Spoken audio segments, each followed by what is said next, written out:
Let's jump right into this explainer. Today, we are unpacking a case that has absolutely set the internet on fire over the last few weeks. We're talking about the deeply tragic and, quite frankly, incredibly complex death of 18-year-old Nolan Wells. Now, there is a massive mountain of rumor, speculation, and heavy emotion surrounding this whole investigation right now. But we're going to strip all that away today. We're sticking strictly to the facts, the structured timeline, and the concrete evidence we actually have from official documents and leaked audio. We are sinking. Jump in and pull the plug. Just listen to that line. That chilling statement comes directly from a leaked dispatch call made to a boat towing company.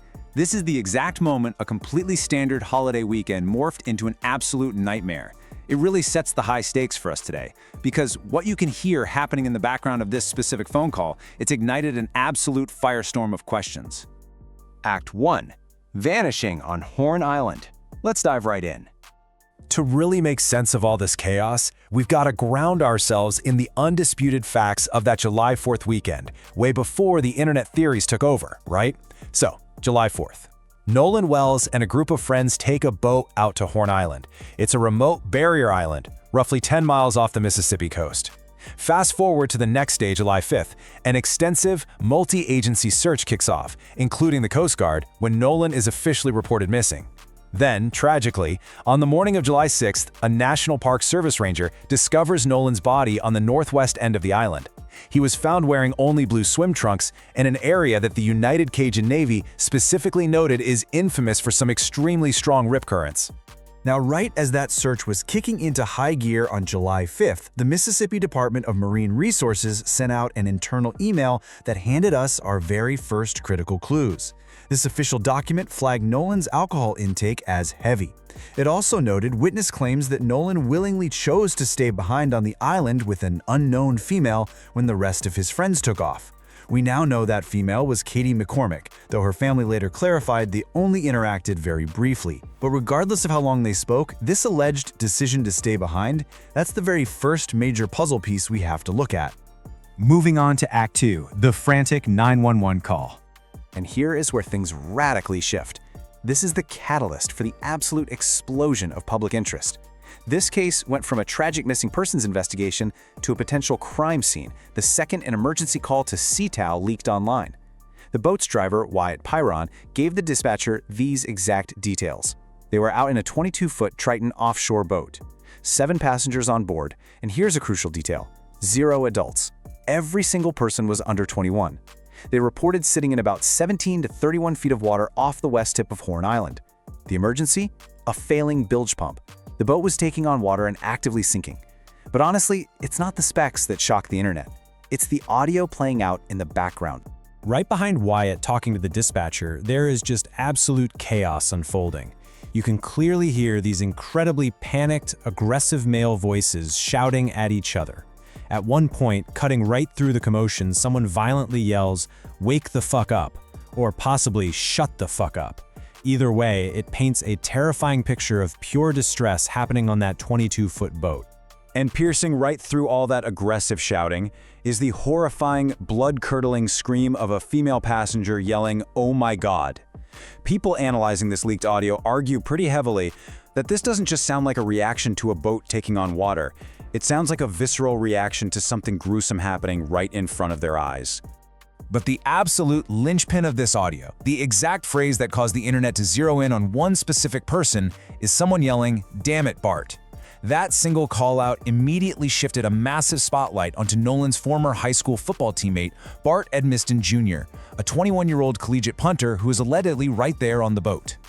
Which brings us to Act 3, anomalies in the autopsies. Since the internet is utterly convinced that this audio captured a crime, we've got to look at the hard science. The Jackson County District Attorney has stood firm on the integrity of their investigation. They are strictly following standard procedures and waiting on full forensic testing before making any official declarations about the cause or manner of death. And look, you can easily see why cases like this get so muddy when you just look at the initial findings side by side. The state's early posture leans toward a likely drowning with no immediate foul play suspected, at least until toxicology comes back. But Nolan's family didn't wait. They commissioned a private, independent autopsy by Dr. Roger Mitchell. And Dr. Mitchell? He declared the cause of death undetermined. In a highly unusual twist, he noted that he didn't even receive Nolan's lungs, thyroid bone, or trachea from the state to examine. And on top of that, he found a bizarre, alarming anomaly on Nolan's head. Specifically, this independent autopsy uncovered a deep red discoloration in the subcutaneous tissue, the deepest layer of skin, right on the back of Nolan's head. Civil rights attorney Ben Crump, who is representing Nolan's family, and true crime commentator Nancy Grace have both pointed this out as a massive red flag. Grace actually clarified that this was localized trauma beneath the skin, not just your standard post-mortem blood pooling. Now, she definitely acknowledged that there are plenty of accidental ways this could happen, but when you combine that deep tissue trauma with the missing neck organs, it has just thrown gasoline on the speculation fire. So let's look at Act 4, Dueling Narratives. What's truly fascinating here is that we are dealing with a classic Rashomon effect.